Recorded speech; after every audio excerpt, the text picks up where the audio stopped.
విద్యార్థులకు overseas scholarship వస్తలేదు. దీనికి అంతటి కారణం ఏంది? పోనీ ఇవన్నీ వస్తలేవు, ఇవన్నీ కేసీఆర్ ప్రభుత్వం స్కీములు. వాళ్ళు చెప్పిన 6 గ్యారంటీలలో ఏదన్నా అమలైందా? మహిళలకు 2500 వచ్చినాయా? వచ్చినాయట కదా, జగిత్యాలు వచ్చినాయట కదా. ఇలా రాహుల్ గాంధీ చెప్తుండే నిర్మల్ మీటింగ్లో, రాహుల్ గాంధీ నిర్మల్ మీటింగ్లో ఏం చెప్తున్నాడంటే ఆల్రెడీ మహిళలకు 25,000 రూపాయలు 22,500 వేస్తా ఉన్నామని చెప్తా ఉన్నాడు. రాలేదా? ముఖ్యమంత్రి రేవంత్ రెడ్డి చెప్పిండు, కేసీఆర్ 1 లక్ష మాఫీ చేసినాడు, మీరందరూ పరిగెత్తండి, 2 లక్షల రుణం తీసుకోండి, డిసెంబర్ 9 నాడే మాఫీ చేస్తాడు. 2 లక్షల రుణమాఫీ అయ్యిందా? కాలేదా? జగిత్యాల కాడ కూడా కాలే. నేను తెలంగాణ మొత్తంలో ఎక్కడ అడిగినా ఇదే మాట చెప్తా ఉన్నారు. కానీ ముఖ్యమంత్రి ఏం చెప్తున్నాడు? ఇవాళ ఏ ఊరికి పోతే ఆ ఊరి దేవుని మీద ఒట్టు పెట్టుకొని, బాసర అమ్మవారి మీద ఒట్టు, యాదగిరి నరసన్న మీద ఒట్టు, ఎక్కడికి పోతే అక్కడ దేవుళ్ళ మీద ఒట్టు పెడతా ఉన్నాడు. నమ్మచ్చునా ఈ ముఖ్యమంత్రిని? నమ్మే పరిస్థితి ఉందా? అరచేతుల వైకుంఠం చూపెట్టి అడ్డగోలు హామీలు ఇచ్చి ఇష్టం వచ్చిన పద్ధతిలో నోటికొచ్చిన వాగ్దానాలు చేసి ఈరోజు కాంగ్రెస్ ప్రజలను మోసగించింది. మీ అందరికీ కూడా తెలుసు. ఏ ఒక్కరి సంక్షేమం కూడా చూడడం లేదు. నరేంద్ర మోడీ 10 ఏళ్లైంది దేశానికి ప్రధానమంత్రి అయి. అచ్చే దిన్ వచ్చిందా?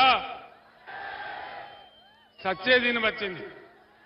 అచ్చే దిన్ రాలేదు కానీ సచ్చే దిన్ మాత్రం వచ్చింది. అడ్డగోలుగా ధరలు పెరిగిపోయినాయి. అమృత్ కాల్ వచ్చిందా?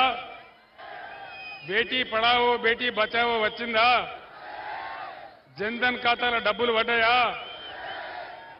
జగిత్యాల కాడ 15 లక్షలు వచ్చినాయట కదా. మోడీ వచ్చినాయని చెప్తున్నాడు. జగిత్యాల ఎవరికి రాలేదా అన్న? 15 లక్షలు మోడీ ఇస్తానే వచ్చినాయా? రాలేదా? ఇలా భారతదేశ రూపాయి విలువ డాలర్కు వ్యతిరేకంగా చూస్తే ఘనహీనంగా 84 రూపాయలకు పడిపోయినది. ఎగుమతులు బంద్ అయినాయి, దిగుమతులు పెద్దగా పెరిగిపోయినాయి. దేశానికి 100 లక్షల కోట్ల అప్పు పెరిగింది. ఏ ఒక్క వర్గానికి కూడా మోడీ ప్రభుత్వంలో న్యాయం జరగలే. జరుగుతుందా? ఎవ్వలకు కూడా జరగలే. ఒక దళితులకు, గిరిజనులకు, రైతులకు, మహిళలకు, చదువుకునే విద్యార్థులకు, నిరుద్యోగులకు ఎవరికైనా లాభం జరిగిందా అంటే ఎవరికి లాభం జరగలేదు కదా. ఈ 2 పార్టీలని మీ అందరికీ తెలుసు, దేశంలో, భారతదేశంలో ఎక్కడ లేని విధంగా రైతు బంధు అనే పథకాన్ని పుట్టించి దాదాపు 6-7 సంవత్సరాలుగా రైతుల ఖాతాలో డబ్బులు జమ చేసినాం. రైతు బంధు పడ్డదా? రైతులందరికీ పడలే కదా. ఏం పడాలి? కాంగ్రెస్ హామీ ఇచ్చిన మేరకు ఏం పడాలి? రైతు బంధు కాదు, మేము రైతు భరోసా ఇస్తాం, 7,500 ఇస్తాం, సంవత్సరానికి 15,000 ఇస్తామన్నారు. మొదటి 5,000 దిక్కులేవు. రెండవది ఇంకోటి చెప్తున్నారు, మేము రేపు పొలం దున్నినోనికే వేస్తాం, చేసిన వాళ్ళకే వేస్తాం, 5 ఎకరాలకే పరిమితి పెడతాం. మరి 7 ఎకరాలు ఏం పాపం చేసిండు? 6 ఎకరాలను ఏం పాపం చేసిండు?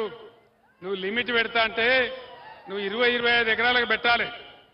20-25 ఎకరాలకు పెట్టాలి కానీ 5 ఎకరాలకు ఏం, 6 ఎకరాలు, 7 ఎకరాలు, 8 ఎకరాలు ఏం పాపం చేసిండ్రు, ఏం తప్పు చేసిండ్రు? అందువల్ల దయచేసి నేను రైతు సోదరులందరినీ కోరుతా ఉన్నా, వడ్లన్నీ కొంటున్నారా? యాసంగి వడ్లు నేను వస్తుంటే రోడ్డు పంట చూసినా ఎక్కడి కుప్పలు అక్కడనే ఉన్నాయి. 500 బోనస్ వచ్చిందా? వడ్లకు బోనస్ రాలేదా? 500 బోనస్ రాలే. బోనస్ బోగసే అయిందా?